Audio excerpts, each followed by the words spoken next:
Vocês sabiam que a amamentação, como um fator isolado, ele é o único fator que consegue diminuir em 13% a mortalidade infantil pelas causas evitáveis? Que a meta do Brasil em 2030 é chegar a 70% dos bebês nascidos no Brasil com amamentação exclusiva até os 6 meses de vida. É, que no Brasil, hoje, a amamentação exclusiva até os 6 meses era de 45,8%, que na década de 70 apenas a média da amamentação no Brasil era de 2 meses e meio até os 6 meses. A gente tinha uma mortalidade infantil muito mais elevada, né? Justamente por isso. Então, assim, eu acho que a gente tem que ajudar o Brasil a atingir essa meta, tá? A Organização Mundial de Saúde diz que em 2025 a nossa meta era chegar a 50%, eu não sei se a gente conseguiu, tá? Que a expectativa que de 2030 chega a 70%. Então vamos ver o que a gente consegue. Meu nome é Denise, eu sou pediatra, trabalho na UTI neonatal de Bagé e no banco de leite. Eu sou a médica responsável pelo banco de leite. Eu queria agradecer muito o convite para poder falar para vocês hoje sobre esse assunto que eu gosto muito e que eu gostaria mesmo de estar presencialmente com vocês, mas um compromisso prévio não me permitiu que eu tivesse nessa noite com vocês. Então, o combinado foi mandar esse vídeo para que a gente pudesse pelo menos discutir um pouquinho e dividir um pouquinho desse conhecimento em relação ao leite materno. Primeiro que eu penso assim, que amamentar é um ato de amor, cuidado e proteção, tá? Eu acho que quando a gente leva isso pra gente, a gente entende o que significa toda essa função, esse interesse pela amamentação, né? Ela transmite amor, é uma maneira da gente cuidar e é uma maneira da gente proteger. O que um bebê precisa para crescer saudável mais do que isso, tá? Ele é o alimento mais completo, o leite materno é o alimento mais completo que o bebê precisa desde os primeiros dias de vida, fortalece o sistema imunológico, favorece o desenvolvimento e ele cria um vínculo mais forte entre a mãe e o filho, tá? Para que a amamentação aconteça de uma forma plena, a gente precisa fazer com que essa mãe receba apoio, né? Que ela tenha modos de apoio para que ela siga essa amamentação, que seja no trabalho, que seja no serviço de saúde, que seja nos projetos sociais, que seja na licença maternidade, que seja uma rede de suporte da família ou dos amigos, né, e da rede de atendimento, para que ela tenha apoio para seguir nessa amamentação. Não é uma tarefa fácil, né? Para algumas mães pode ser mais fácil do que para outras, mas ela vale muito a pena, tá? Em relação a esse sistema de apoio que eu estou falando agora, a gente tem algumas coisas para conversar, assim. Então, a gente tem algumas datas que elas são muito importantes, assim. Então, 19 de maio é o Dia Mundial de Incentivo à Doação de Leite Materno, tá? Então, assim, tem um dia que a gente se dedica só para isso. Lá em maio nós estamos conversando mais intensamente sobre esse assunto também. No mês de agosto, a gente tem da primeira à sétima semana, mundialmente conhecida como a Semana Mundial do Aleitamento Materno, que é onde é definida uma frase, um texto, um tema que vai ser trabalhado naquele ano.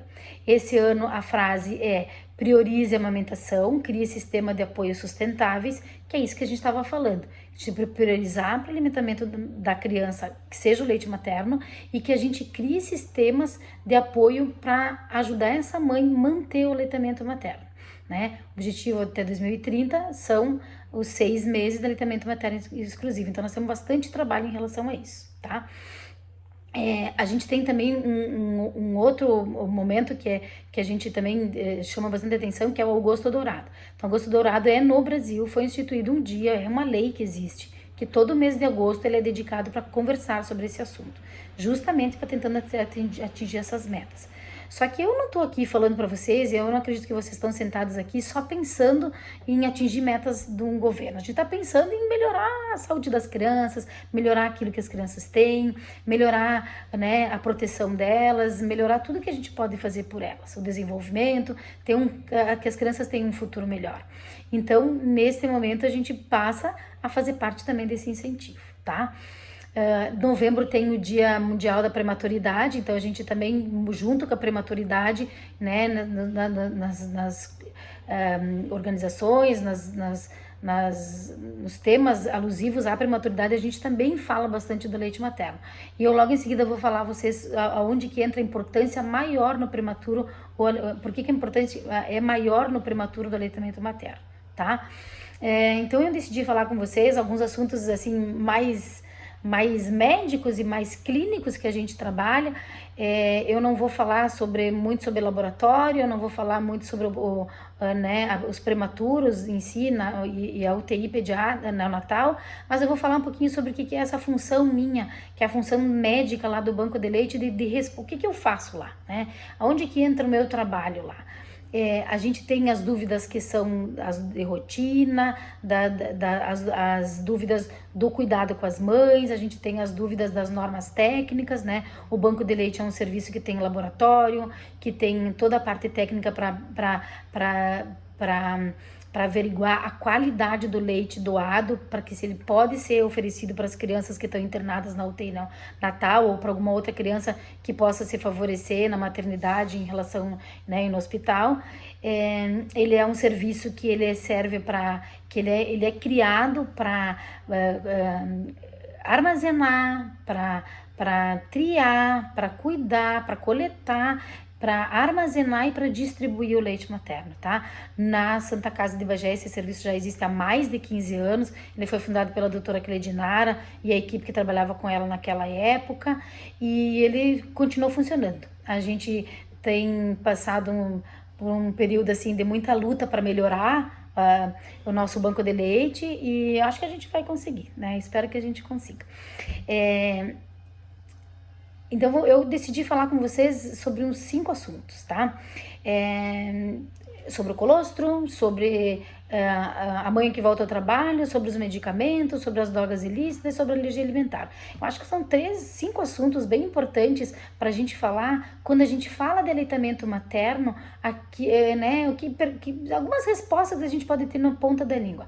Eu sempre penso que quem quer saber um pouco mais precisa também poder, assim, ajudar aquela mãe, ajudar aquela amiga, ajudar aquele familiar, ajudar alguém do seu atendimento, ajudar alguém que está do seu convívio social, não só pensando nos pacientes, mas no nosso contexto social, ajudar e ter as respostas corretas para essa coisa. Então, acho que esses 5 assuntos que eu escolhi, né, a gente tem muitos outros, podemos falar em outros momentos, assim, mas esses 5 assuntos, eles são de extrema importância para a gente conseguir ter um pouquinho de base de falar sobre o aleitamento materno, né? Pra gente ter um pouquinho mais de propriedade. Quanto mais a gente mostra que a gente tem o conhecimento, mais a gente consegue ter sucesso nisso, tá?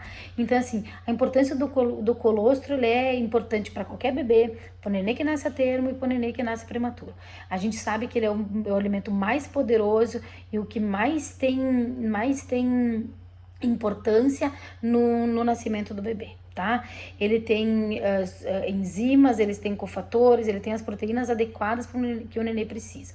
O que a gente sabe é que uma pequena quantidade de colostro pode ajudar o bebê a se desenvolver e a crescer com segurança, tá? Então, assim, ele é um líquido produzido pela mama nos primeiros dias de vida, ele é amarelado, ele é espesso, mas extremamente rico em nutrientes, anticorpos, que vão ajudar, que são fatores essenciais para ajudar no crescimento desse bebê.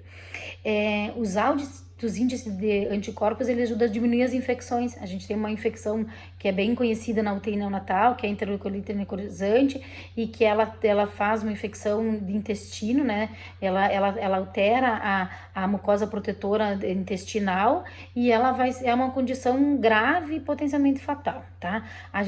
Ele também é muito importante na parte respiratória, na parte de crescimento, na parte de desenvolvimento, tá? Ele tem as enzimas e os cofatores que favorecem também a absorção dos nutrientes do leite materno, tá? Então, ele é uma substância específica para essa idade do bebê, tá? A gente tem que lembrar também que essa pequena quantidade, além dela ser um fator importante no desenvolvimento neurológico e no crescimento da criança, ela também favorece o vínculo mãe e filho. As mães que têm os bebês na UTI, quando elas são convidadas a retirar o colostro para oferecer para o nenê, elas já se sentem participando do cuidado do nenê, tá? Então essas mães são as mães mais especiais, elas acabam tendo o seu filho retirado do lado delas para receber os cuidados clínicos. Então assim, ela também entra como participação, ela não vai só olhar o bebê, ela também está fazendo alguma coisa por esse bebê. Então o colostro nos primeiros dias, ele tem esse papel para a mãe de cuidadora, tá?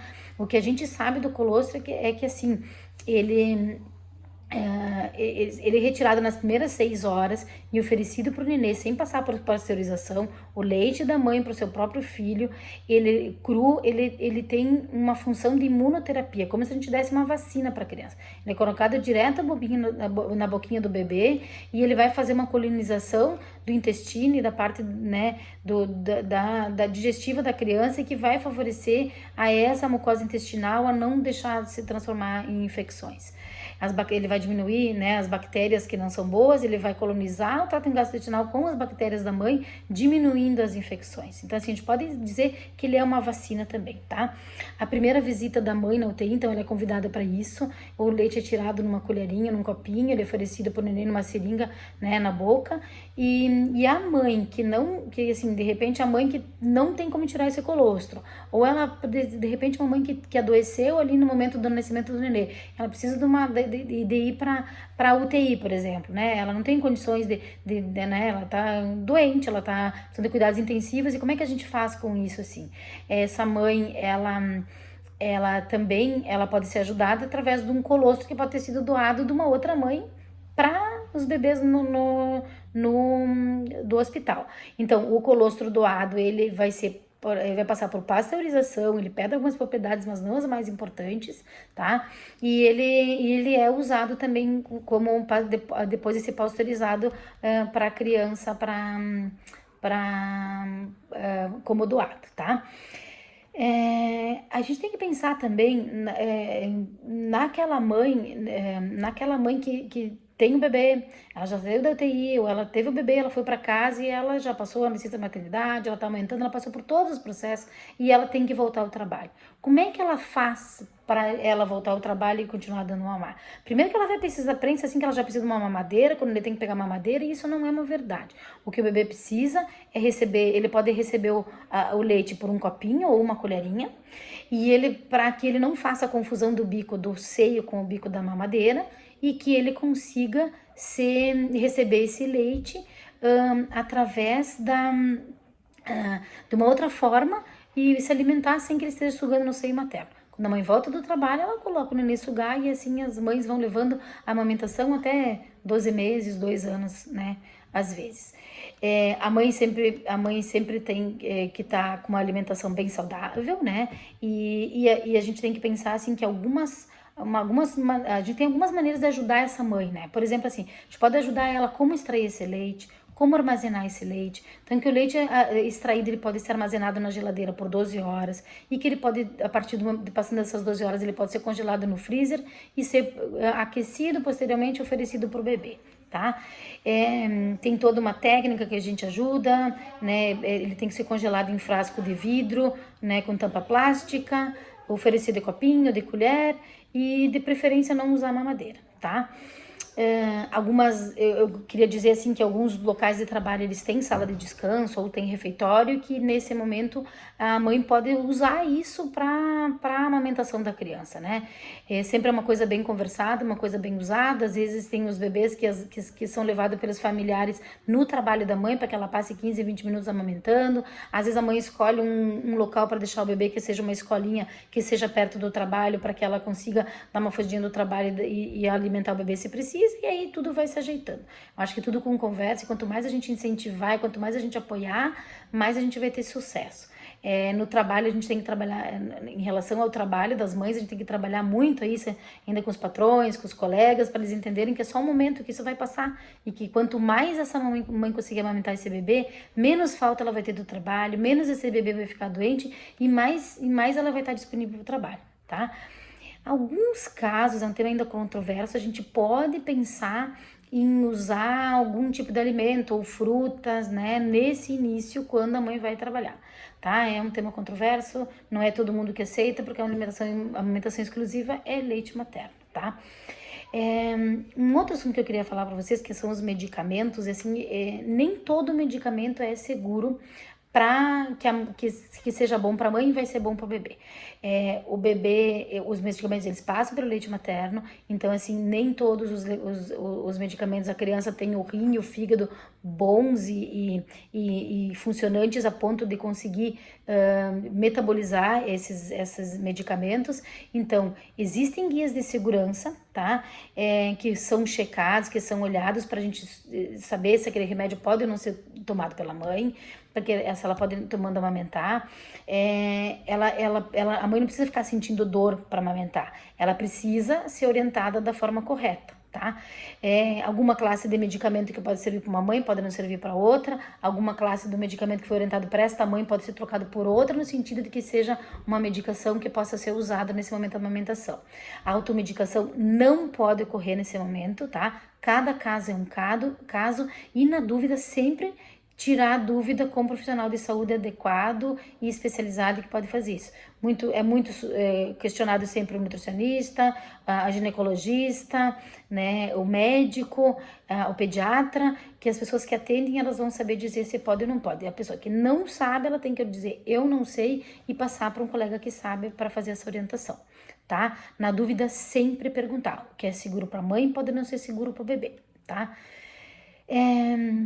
Como que deve ser um outro ponto que eu queria falar com vocês e que eu acho que é importante, que a gente vê no dia a dia, assim, como que deve ser a alimentação de uma mãe, de uma criança que tem alergia alimentar? Como que a gente vai orientar uma mãe? Ela chega dizendo para ti, olha, o meu neném é alérgico, o que eu posso, o que eu não posso comer? Então, assim, claro, ela vai ter um atendimento do nutricionista, vai ter um atendimento do especialista que está atendendo ela, mas o que a gente pode dizer para ela, assim?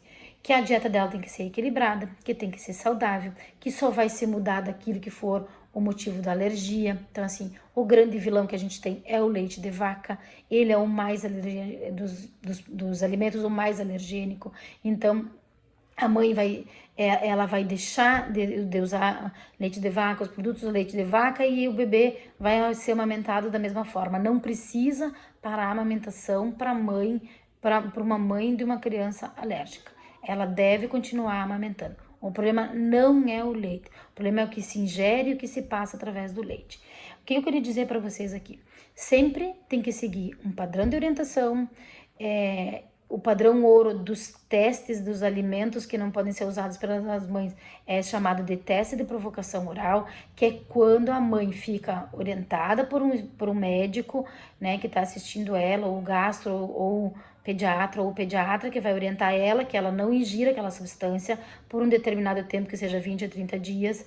A partir do momento, observa a criança, ela volta a ingerir depois desse tempo a mesma substância, ou mesmo se fosse o leite, né, de repente volta a ingerir leite, sempre acompanhado para fazer isso no momento certo, e ela vai fazer e vai observar após a ingestão, né, período de 100, vai fazer um teste, vai provocar alergia no nenê. Se o teste der positivo, se o bebê apresentar sintomas, ela vai ser diagnosticada como vai ser diagnosticada como um bebê alérgico e ela vai ser orientada a não usar aquela substância. Então, assim, a mãe não vai fazer isso sozinha, ela tem que ter um acompanhamento. Eu sempre digo assim que mãe para amamentar tem que estar tranquila e assim, tem que estar tranquila, é uma coisa que a gente tem que fazer uma luta para isso, tá? E que em relação à alimentação, a gente não tem que fazer um terrorismo nutricional. Tá? A mãe orientada, ela vai poder comer as coisas que foram liberadas para ela e vai poder continuar amamentando, tá? Ela precisa um pouco mais de calorias do que o normal que ela come para produzir o leite materno, que isso é importante para ela e para o bebê. Um outro assunto que a gente precisa conversar hoje são as drogas, né? A gente tem as drogas lícitas e não lícitas. Eu falei um pouquinho das drogas que são lícitas, que são alguns medicamentos. A gente tem algumas outras que são o álcool e o cigarro, que não devem ser usados na amamentação também. Então, assim, o álcool, ele pode dar agitação no nenê, ele deve ser... a mãe, para amamentar, ela tem que ter 2 horas, se ela usou bebida de álcool, ela tem que ter pelo menos de 2 a 3 horas sem nenhuma ingestão de álcool para poder amamentar o bebê de novo, tá? O cigarro é relacionado com síndrome de morte súbita do lactente, então, assim, são casos de morte súbita das recém-nascidos nas famílias dos bebês que fumam, das famílias das mães ou familiares que fumam, tá? Que ele faz prejuízo na parte respiratória e acaba o neném fazendo uma parada respiratória e tendo essa morte. ele também pode causar agitação por abstinência.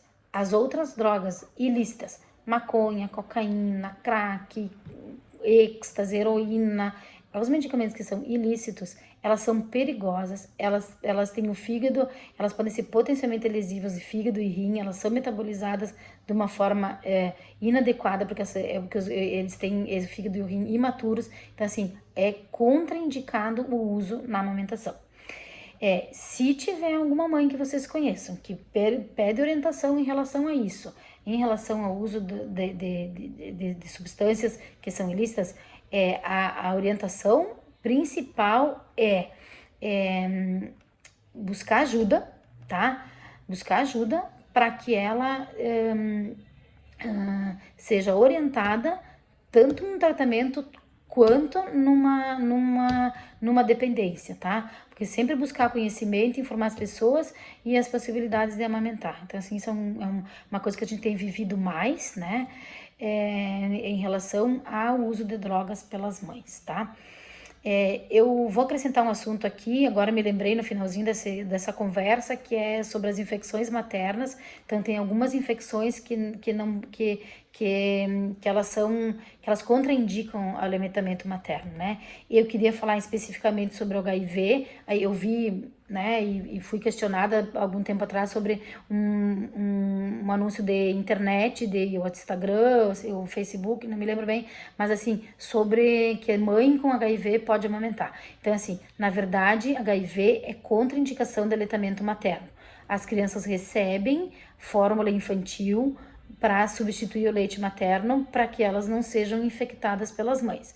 O que acontece? Nos Estados Unidos tem uma lei lá que permite, em zona de guerra, em zona de desnutrição extrema, pobreza extrema, que se possa, entre uma criança não ser alimentada e ela ser alimentada com uma mãe com HIV, ela pode ser alimentada, mas não é uma prática que a gente deve usar como rotina em lugares onde tem como nutrir a criança de outra forma, tá?